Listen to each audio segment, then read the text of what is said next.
right in, Jenny. Jenny, you are a mom, a mompreneur. You have a new baby, 7 months old, which I do call a new baby.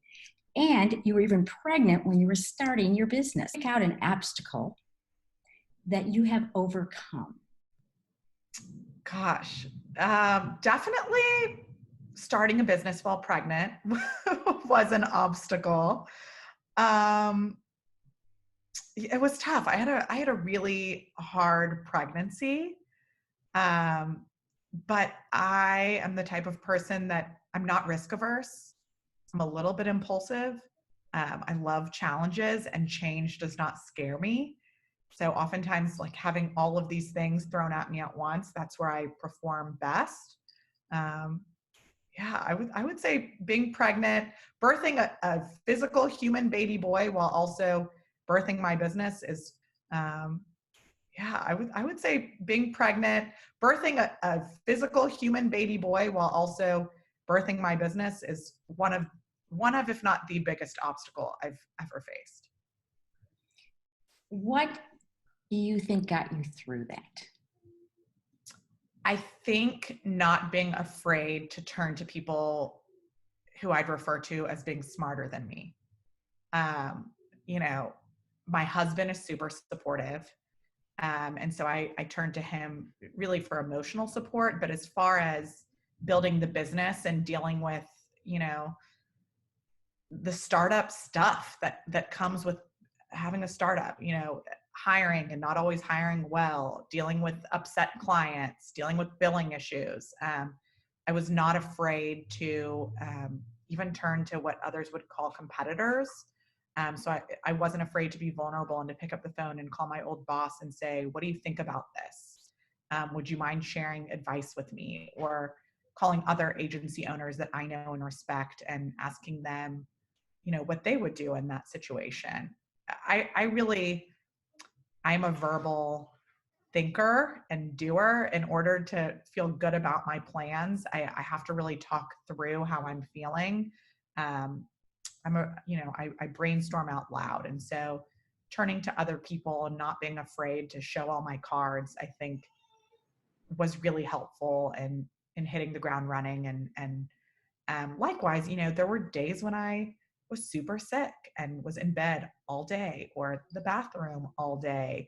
And so just being able to be honest with clients and say, really, I told people I was pregnant at like 7 weeks because I was so sick, which I know is a risk and not everyone does that. But for me, it was what I needed to do so that, my team and my clients understood what my capacity was at any given point.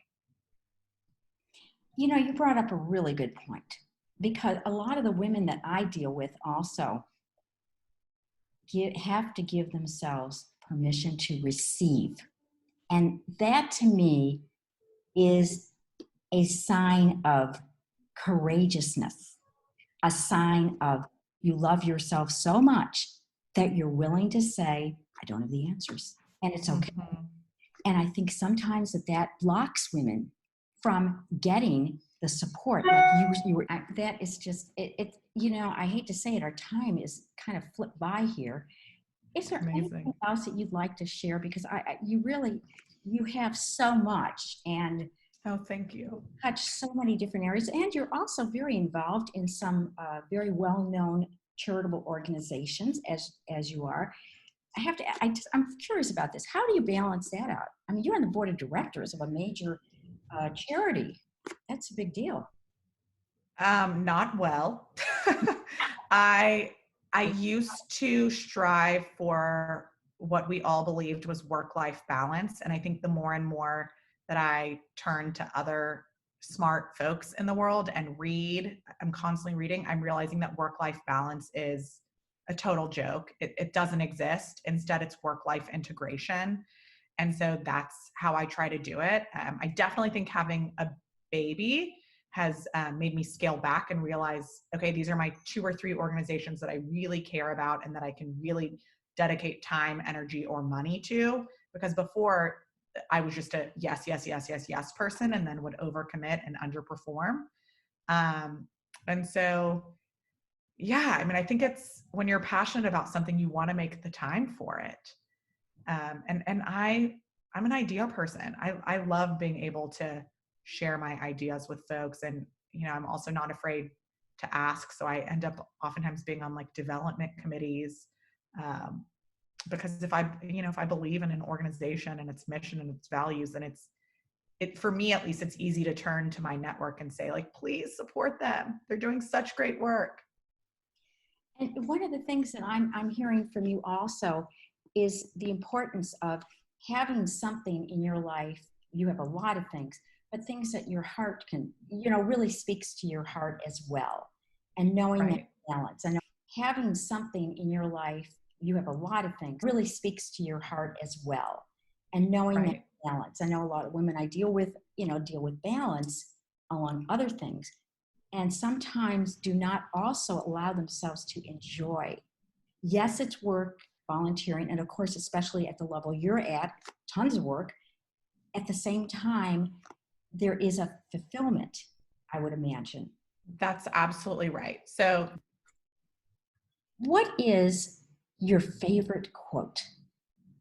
So I don't know if you're familiar with Deanne Arbus, but she's one of my favorite photographers. I just love the peculiarity of her work and how she really zeroed in on her subjects. And the quote that I love of hers is, "My favorite place is to go where I've never been."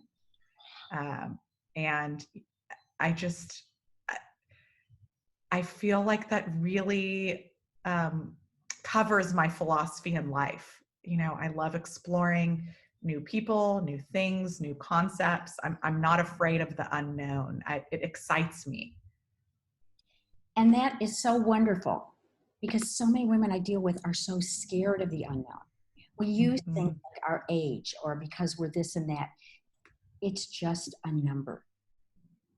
And what Yeah, you're saying about the unknown, one way or the other, the unknown's going to happen. So either totally. we're going to help push the cart, or the cart will be pulled for us.